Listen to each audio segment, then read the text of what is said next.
গোসল করেছেন, গোসল করার পরে ড্রেস পোশাক বদলি বলেছেন মা বাচ্চাই বিবিকে বলেছেন বাদ দেওয়ার জন্য, কিন্তু আজকে আপনার গোসল হয়েছে, তিনটি কাপড় আপনাকে পরিধান করে দেওয়া হয়েছে, কিন্তু ঘরে ঢোকার কোনো সুযোগ না।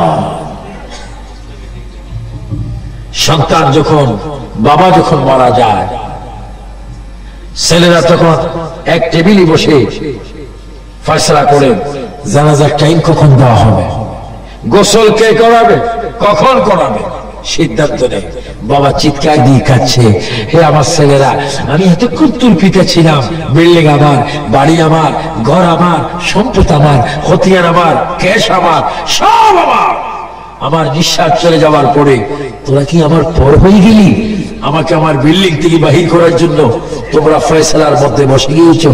যখন লাশ ঘরের দরজা দিয়ে বাহির করে কিতাবে আসে, বাহিরে শরীয়তের মধ্যে দেখি লাশ তখন একটা চিৎকার দেয়, এ আমার ছেলে, আমাকে আস্তে আস্তে বাহির কর, আমি জনমের মতো বাহির হয়ে যাচ্ছি, আর এই ঘরে আমার ঢোকার কোনো সুযোগ নাই। বাবা কাঁদবে, ছেলে শুনবে না। মদিনার নবী মদিনার থেকে ডাক দিয়ে বলবে, উম্মত, জুরাইনের বাসার থেকে তোমার লাশটা বাইর করে যখন ছেলেরা গোসল দেওয়ার জন্য নিয়ে যাচ্ছে, তুমি কাঁদছো, কিভাবে তুমি কবর থাকবে, কিভাবে তুমি অন্ধকার কবরের মধ্যে তোমার দিনটা কাটাবে? উম্মত, তুমি কেন কাঁদো? এটা তোমার বোকামি। তুমি যখন মরতেছিলে, আজরাইল যখন তোমার সামনে এসেছিল, শয়তান যখন তোমার ঈমানটা নেওয়ার জন্য এসেছে, উম্মত রে, তুমি কি দেখোনি তোমার ডান পাশে আমি দাঁড়িয়েছিলাম? কাঁদিস না, কাঁদিস না, ঘর তোর পর হবে, সমাজ তোর পর হবে, পৃথিবী তোর পর হয়ে যাবে। তোমার মধ্যে আমার প্রেম নিয়ে যদি কবরে আসো, তোমার লাশটা কবরের মাটিতে লাগার আগে আমি মদিনার থেকে যাইয়া আমার গোলাম বলি আমি তোমাকে কোলে স্থান দেব। সুবহানাল্লাহ।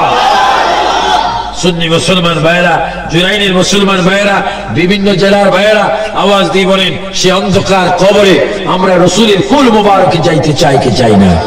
সবাই একটু জোরে জোরে বলুন, গোসল করাইয়া কাফন পরাইয়া, জোরে, গোসল করাইয়া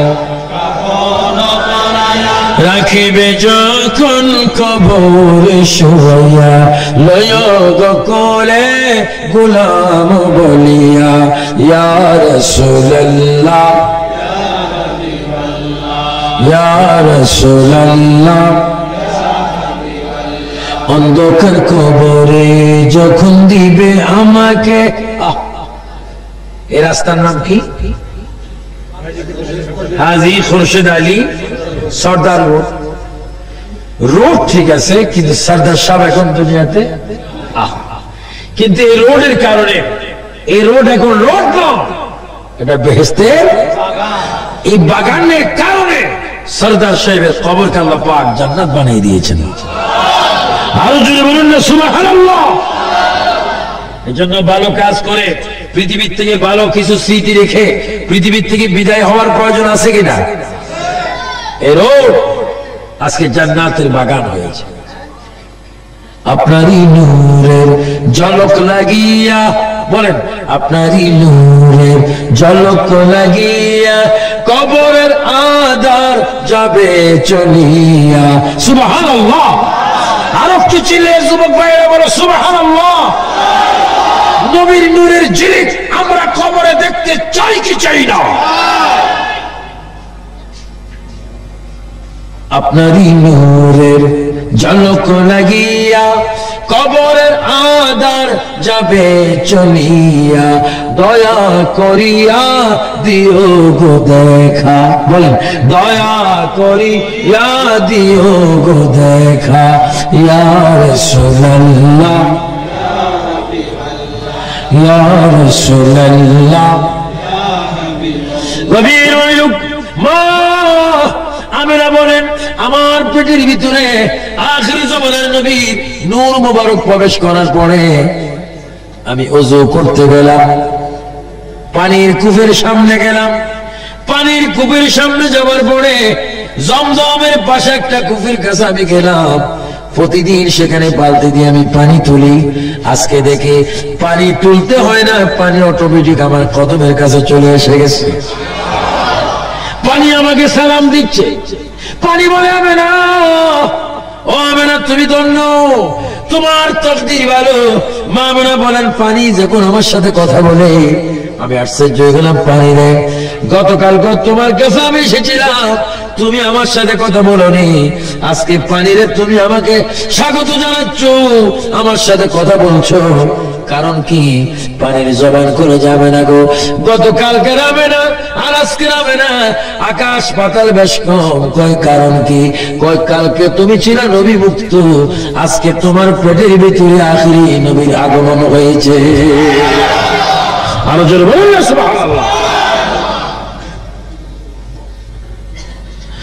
মা আমেনা বলেন, পানির থেকে শুনলাম আমি আখিরি জামানার নবীর মা হয়ে যাচ্ছি।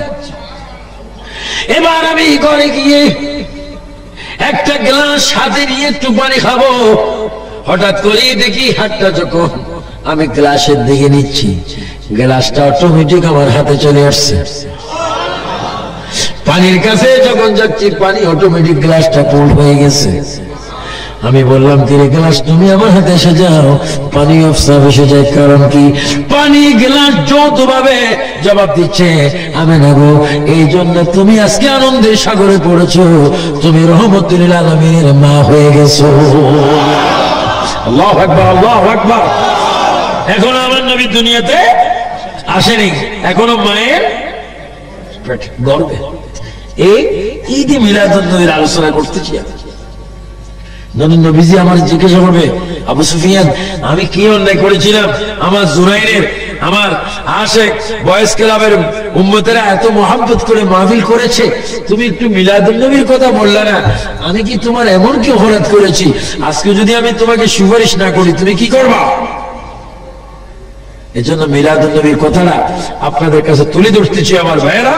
মা আমেনা এইভাবে বলেন, আমি পাথরের কাছে যাই, পাথর আমাকে সিজদা করে, বৃক্ষ আমাকে সিজদা করে, হরিণ আমাকে সিজদা করে, বাঘ আমাকে সিজদা করে, পানি আমাকে সিজদা করে। অর্থাৎ যেই দিকে যাই শুধু দুরূদ শরীফের আওয়াজ শুনি। আর হঠাৎ করে আমি আওয়াজ শুনতে পাই, আমেনা খামোশ, তুমি আখিরি জামানার নবীর মা, তুমি চলাফেরা করতে সাবধান। সুবহানাল্লাহ। মা আমেনা বলেন, এইভাবে কয়েক মাস অতীত হল। এবার হঠাৎ করে আমি একদিন ঘুমাইলাম, ঘুমের ঘরে দেখি একটা বুড়া মানুষ, দুই একটা দাড়ি পাকা, খুব লম্বা।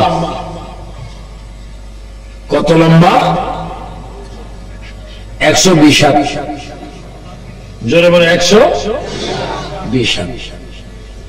120 হাত বাদ দেন, শুধু 10 হাতওয়ালা মুসলমান একজন যদি এখানে আসে, আপনার থাকেন বা না থাকেন, আমি কিন্তু তোতা লাগিয়ে উঠবো।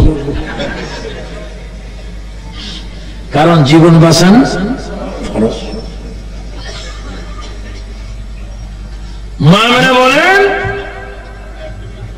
আমার ঘরে একটা মানুষ প্রবেশ করলো, 120 হাত, 60 গজ, 120 হাত। মানুষটা এসে নামাজের শুরুতে দাঁড়াইলেন এবং কাঁদতেছেন।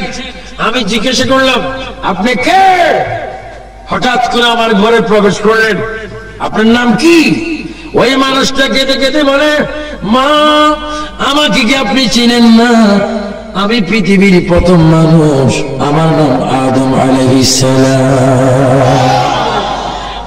আদম, হঠাৎ করে কেন আমার ঘরে আপনি আগমন করেছেন বলুন? মা আমেনা গো, এই জন্য আগমন করেছি, আপনি আখিরি জামানার নবীর মা হতে যাচ্ছেন। এই সুসংবাদটুকু দেওয়ার জন্য আল্লাহ পাক আমাকে আপনার ঘরে পাঠিয়ে দিয়েছে। আল্লাহু আকবার বলেন। এবার বলে, ইয়া রাসূলুল্লাহ, ইয়া রাসূলুল্লাহ বলবেন যারা, তাদের কলবটা হয়ে যাবে মদিনার শহর। আর একটু জোরে বলে, ইয়া রাসূলুল্লাহ।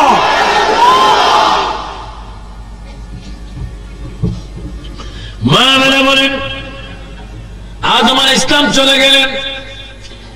আবার কয়েক সপ্তাহ পরে একজন মানুষ আমার কাছে আসলো, ওই মানুষটার চুল একটু লম্বা লম্বা, সুন্নতের চুল, বাবলি চুল, চেহারাটা পূর্ণিমা চাঁদের মতো। আমি জিজ্ঞাসা করলাম, আপনি কি, আপনার নাম কি?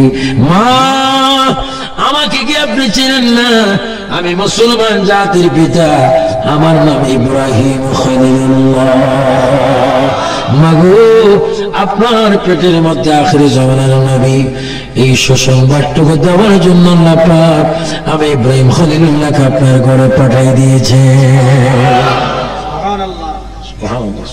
মিলাদুন নবী,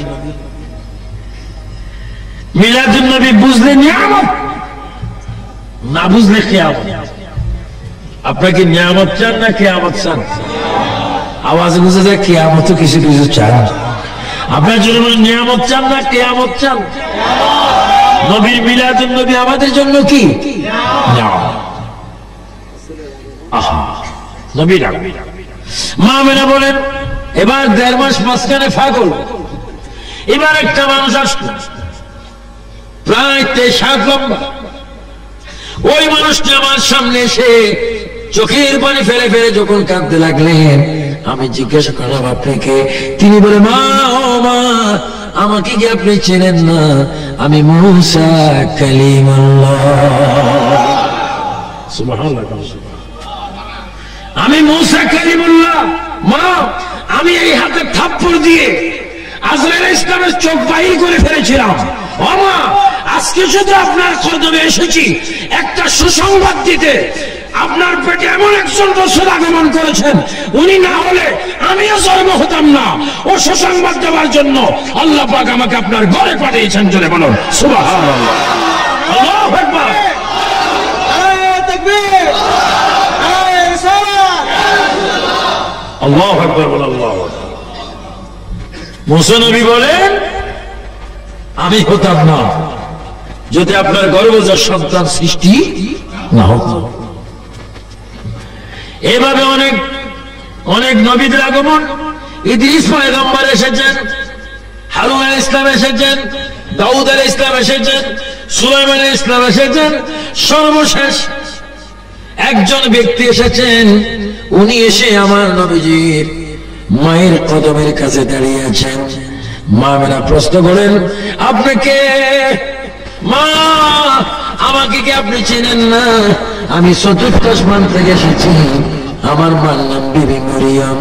মাগো, আমার মা এমন একজন মা, যেই বিবি মরিয়মকে আপনার গর্ভজাত সন্তান আখিরি নবী আমার মা বিবি মরিয়মকে জান্নাতের ভিতরে শাদী করবে। জোরে বলেন সুবহানাল্লাহ, আল্লাহু আকবার, আরো জোরে আল্লাহু আকবার। আপনার পেটের ভিতরে আখিরি জামানার নবী, আমি যার উম্মত হওয়ার জন্য প্রার্থনা করে আল্লাহর দরবারে আগেও কাঁদতেছি, এখনো কাঁদতেছি। ওই নবী আপনার পেটের ভিতরে মিলাদ হবে, আগমন করবে। ও সুসংবাদটুকু দেওয়ার জন্য আমি ঈসা রূহুল্লাহ আপনার ঘরে আগমন করেছি। আল্লাহ পাক এই খবরটুকু দেওয়ার জন্য আমাকে পাঠিয়ে দিয়েছে। নবী যেমন, নবীর মিলাদুন নবীও তেমন।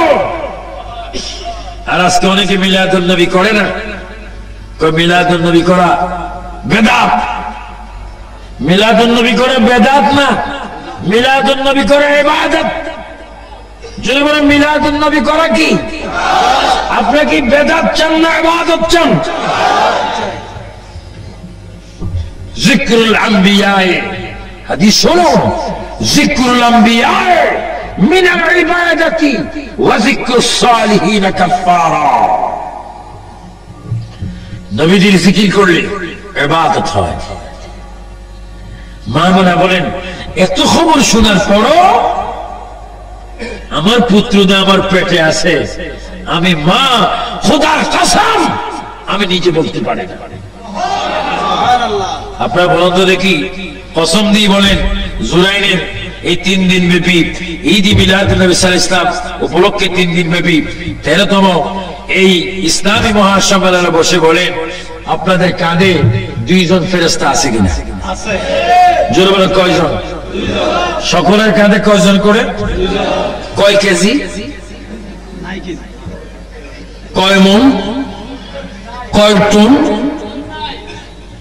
ওজন নাই। এবার সবাই বলেন আছে কিনা? বিশ্বাস হয় কিন্তু মালুম হয় না।